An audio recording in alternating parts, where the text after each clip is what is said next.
Akin naman na. Mm. Oh, no.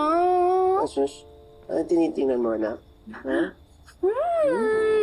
Bango, bango, bango, bango.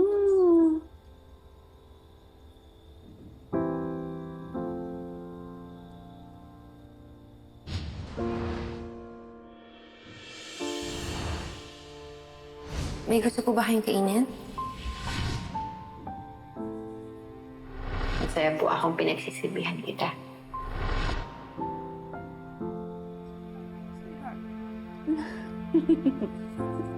Don't play with that, sweetie. That's dirty. Oh, it's dirty. Wala ka yan, hindi.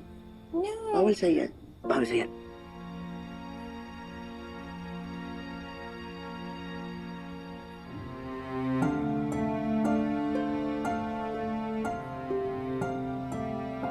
Mahal ko naman muna siya.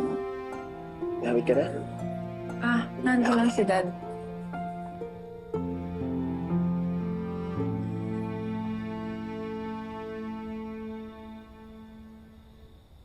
Dad, are you okay? Yeah. I'm just tired. Wala akong stas. But Dad, dinner's ready. You should have dinner with us. Hindi ako nagugutom. Good night.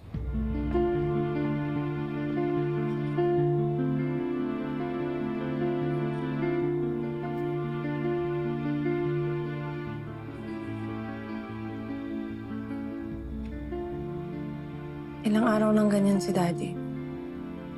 Maaga aalis siya ng para magtrabaho.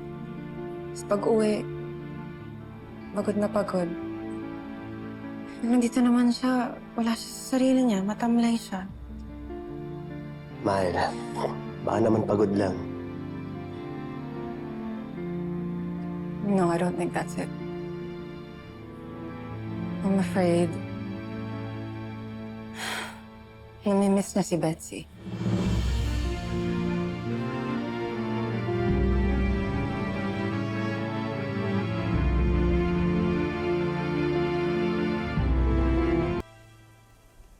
Dad?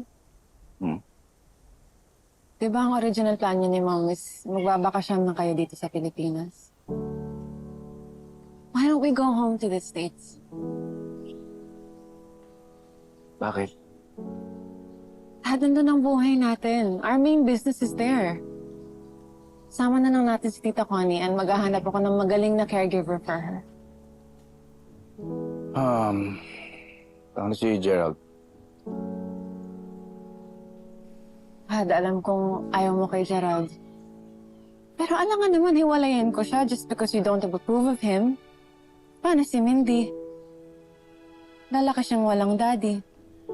Hindi naman pwede yun. Dad, we have an apartment there. You don't have to see Gerald if you don't want to. Paano yung store natin?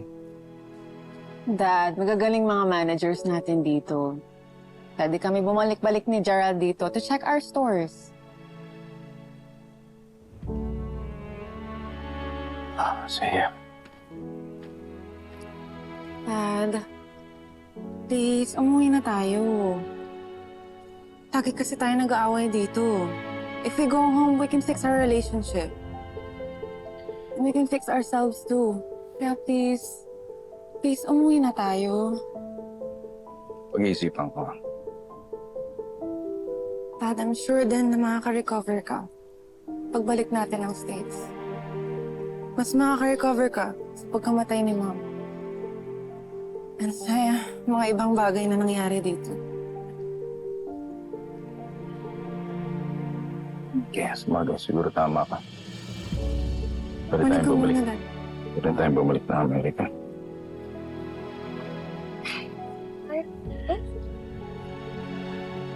Oh, sorry. Hmm.